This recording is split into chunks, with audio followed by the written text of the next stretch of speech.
this point, I've talked about pretty much all Empire Cavalry. We haven't really specifically featured Knights of the Blazing Sun yet, but I figured it's time to talk about Empire Knights, just because I haven't really touched on them. The ubiquitous, most common choice, cheapest choice for Empire Heavy Cavalry. We've got Red Wedding Planner today up against a Skaven player. He's gone with 5 Free Company Militia, advancing and firing. We've got 4 Flagellants with Sigmar Sons in the center for plenty of unbreakable troops. Volkmar the Grim leading this crusade. We've got an Amethyst Wizard and a couple of Empire Knights. 3 Empire Knights, it looks like. 4 of the Skaven, some Wolf Rats back there. We've got Deathmaster, Snikch, Plague Priests, some Storm Vermin Sword and Shield, a couple of Plague Monks, plenty of Clan Rat Spears and Shields, a couple of the Eshin Triads as well. Warp Lightning Cannon, which is going to be a little bit tricky to use on this kind of interrupted line of sight map here. But back to Empire Knights, we'll kind of keep a wide view as these troops advance here. The Free Company Militia are going to be teeing off, but Empire Knights here, if we look at the stats, so I mean, their sustained combat stats are really not great, and considering they're a shock cavalry, I mean, 48 charge is barely better than something like Lyrian Reavers or Dark Riders, right? Really, though, what you're paying for is the 110 armor, and I want to say, I should have probably double-checked this, I'm like 99% sure, the Empire Knights, as they kind of crump these Wolf Rats over here, they are the cheapest unit with over 100 armor other than, I think, the Feral Bastiladon, certainly in terms of cavalry. They lance these Wolf Rats here out in the distance. Infantry fight's going to ensue, and Red Wedding Planner is just going to look for a gap. Right now, he's keeping these 2 Empire Knights well back. We've got some Vixtran's Death Squad Death Runners and some more Wolf Rats kind of hanging around this back line as well. So, in a position to potentially protect. Also, patiently waiting for this infantry fight to develop as the Flagellants and the Sigmar Sons kind of push through here. Deathmaster Snitch just hanging well back for now, and Volkmar, you know, praying to the trees, hoping that there's no wild treemen out there. But, yeah, Empire Knights now making their way up. 48 charge bonus is certainly still enough against lower tier units to do some damage. They're not going to be anything to write home about, certainly, but Empire Knights, they're more meant as a blocking detachment. I mean, they're called shock cavalry when really you would use them more like you would melee cavalry. I mean, granted, charge bonus, like I said, still good enough that certainly against units with very low armor and melee defense, they'll be able to get pretty significant amount of damage on the charge. But, yeah, like they head in red column formation here. Yeah, these other ones are just still dealing with those Wolf Rats on the side, and that low attack, only 26 attack, means 19 defense for the Wolf Rat. Still is not the best, but got some Knights up and around the flank here. These Knights charging through the center. They're going to break those Skaven slaves, and now that they find the gap here, they can charge their Clan Rats even. Oh my, that Clan Rat went for a ride. Deathmaster Snitch also going to go for a ride as he gets punted by the heavy mass of the Knights. They get in here, they get counteracted by the the Eshin Triads, but still managed to shut down the Warp Lightning Cannon. This other unit coming in almost completely healthy here from the side. Finally, this other unit with the Free Company is able to see off the Wolf Rats. And there it is. Volkmar getting marked by the Deathmaster's Sigil, but he can't get there because of the Flagellants. These Empire Knights do end up getting routed in the center, but not before they, at the very least, routed off like this Warp Lightning Cannon, did a ton of damage. And again, with the blocking sort of detachment of the blocking role, I should say, of Empire Knights, generally the thing is you want to block for your damage dealing units, and in this case that is going to be the Free Company Militia. You can see teeing off from that side. We've got some more up here, potentially able to fire downhill, but currently firing at somebody else. Looks like the Vixtran's Death Squad here also just got Spirit Leech. Pretty good choice against a lower model count Skaven unit like that. So they're going to be taking significant damage there, and really the role of the Empire Knights in this case is just to keep cycle charging, keep blocking units, you know, keep distracting units, chasing those Wolf Rats way off the field there. Going to be just fine. We've also got another health unit of Empire Knights here, and like exactly this, the Plague Monks are coming, right? So hammer them with the Empire Knights, and since the Plague Monks don't have a countercharge order, they are going to get hit pretty hard, and they're not going to do nearly as much damage in return to the Empire Knights. So good stuff there. Oh man, and I totally missed Volkmar just getting absolutely assassinated by The Death Master here. You can see his wagon. He's no doubt fallen in this mass somewhere. Flagellants aren't too happy about that. They're going to immediately go into rage and just start to beat extra hard. I mean, Snitch is taking quite a bit of damage himself here. Flagellants, I mean, he doesn't have any armor, and Flagellants have good enough weapon strength and attack, especially in a surround. They'll get some damage in, but still plenty of units left for the Empire. Yeah, kind of look around here. I've got one very healthy unit of Empire Knights. Still some free company kiting back here. This other Empire Knight's coming back from the hill, literally, to try and get back in this fight. So as I accidentally hit my mic stand there, apologies about that. Got a kitten landing on me. Anyway, yeah, Storm Vermin eventually do see off some free company militia, but great maneuvering here from Red Wedding Planner. Excellent cavalry micro to just come in here, outmaneuver these clan rats and the Eshin Triads for the most part. I mean, it does get hit ever so slightly by them, does get hit by that Weeping Blade down to 55 armor, but still not taking much damage.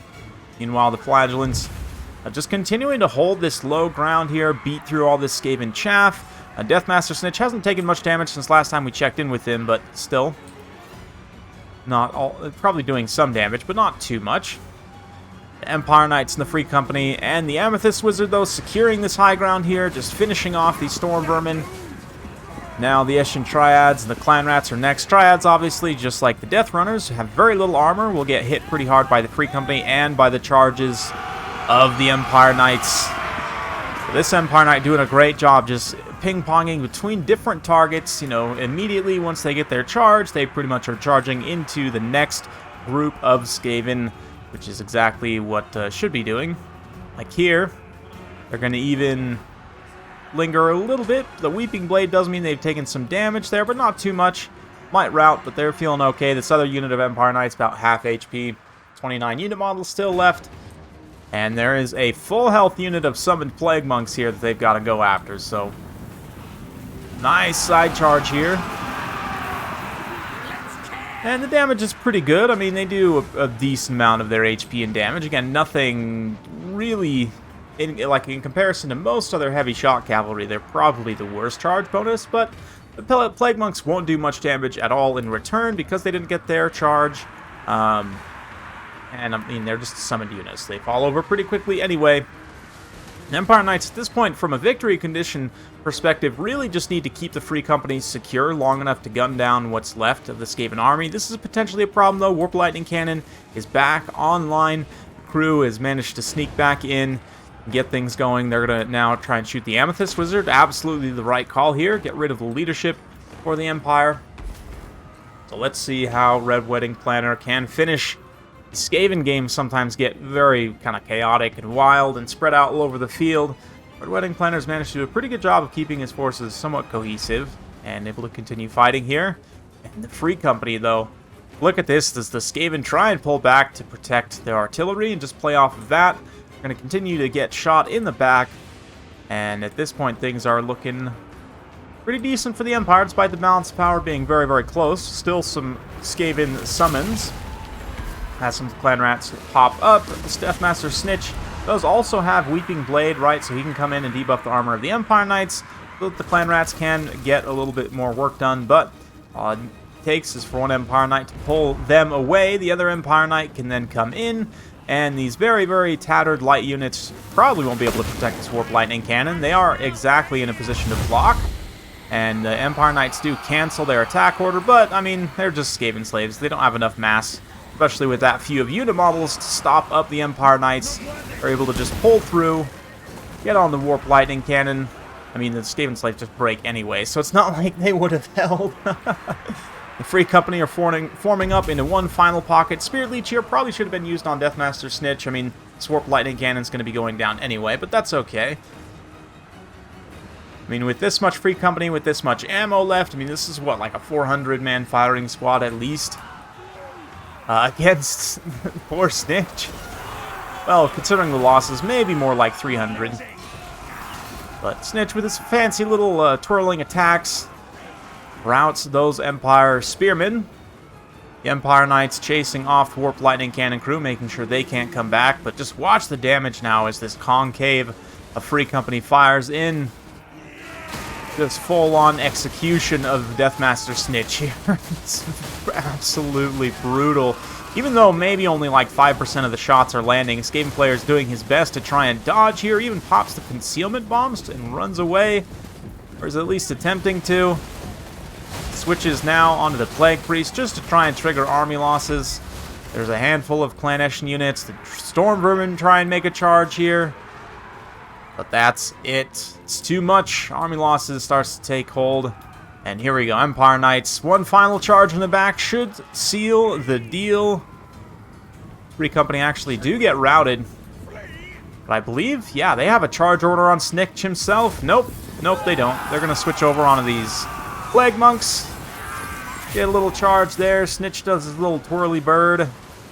And ends up just getting, you know, stationary and not doing actually much damage. Free Company gunning down the Plague Priest, and there's army losses. So beautiful game. Big thanks to Red Wedding Planner for his patronage and for sending that replay in. Definitely a very fun one. This game build's pretty interesting, pretty decent, I would say. Warp Lightning Cannon on that map specifically is not going to be great, but still did actually manage to pay for itself, so maybe I eat my words somewhat there. Death Runners didn't get to pay for themselves. The Plague Monks, pretty decent. I would say generally Triads are better than the Death Runners here. I'd probably just go with more of them instead. But man, 1,100 points on some Clanrat Spears. That is quite impressive. My guess is probably Weeping Blade synergized with them to be able to tear down these Empire heavy cavalry. 109 kills on Snitch himself, almost 3,000 damage value. That is good stuff. Volkmar, only 1,200.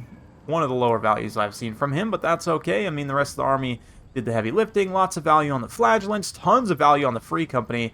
Free Company just so cost effective here. And Empire Knights, even one of them does pay for themselves. The other two, I mean, 123 kills doesn't necessarily pay for itself, but does manage to chase a lot of units off. Tactically, very, very useful, obviously. Spearmen with shields, just kind of here. They don't actually have any large units to go after. There were no rat ogres whatsoever, which generally I think is a mistake. Definitely want rat ogres as Skaven to help counteract chariots and cavalry. But anyway, great game to both. So again, Empire Knights, really the armor is what you're paying for. They're relatively slow when it comes to heavy cavalry. They're, you know, towards the slower end. But just thinking about things here, I mean, even in terms of any infantry, cavalry, and monsters, 110 armor, I want to say, is the best for this price. Like I said, other than the Feral Bastiladon. Yeah, Colon Rider is only 90 armor, right? Feral Bastiladon's got 140 armor. But if we think about other units, yeah, I mean, like 80 to 90 is going to be the typical for heavy units in this range. I mean, even you think about dwarfs, like Dwarf Warriors are only 85, Miners are 80, right? So 100 armor for Longbeards is pretty close. It's still not quite there. I mean, we could go on and look through some other examples, but probably dwarfs would have the closest, I would imagine. Like even Warriors of Chaos, you know, Chaos Warriors, again, 100 armor, pretty close, but not quite 110. And given that they are that heavy and also mobile, they're great roadblocks. 28 melee defense isn't amazing, but their kind of subpar offensive stats can obviously be augmented by Empire's easy access to buffs. I mean, Hammer of Sigmar, certainly they will hit more often. And of course, Soulfire, it's kind of a, you know, again, they can block and pin a unit in, so you can get the Soulfire on the unit, get a little bit of fire damage extra.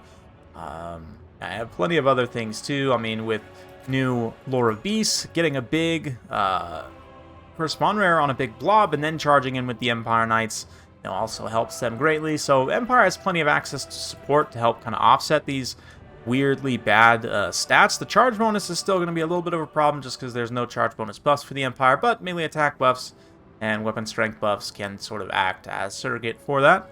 Yeah, 850, 66 speed's not great. All Empire Cavalry, well, Empire Knights Reichsguard are 66. Knights Blazing Sun are a little bit faster at 71. And yeah, Demigryph Knights much faster at 75. Warriors of Chaos, the Chaos Knights are going to be the same, 66 speed. Even Swords of Chaos, 66 speed. So that is kind of the slower end of heavy cavalry speed, but it's decent enough still, certainly, that they can be considered cavalry. And getting into the right position at the right time to help block and let your missile units and, you know, your whatever else do the damage, right? Cycle charging Griffins, primarily missile units right now as it currently functions for the Empire. But that's why you see Empire Knights so often. A lot of you will have known that already, but it's nice to have a little reminder and an excuse to talk about the Empire some more. So hopefully you enjoyed. If you like this sort of content, be sure to like, subscribe, hit that bell notification. Every time I upload a new video, you'll be notified. Thanks again. See you next time.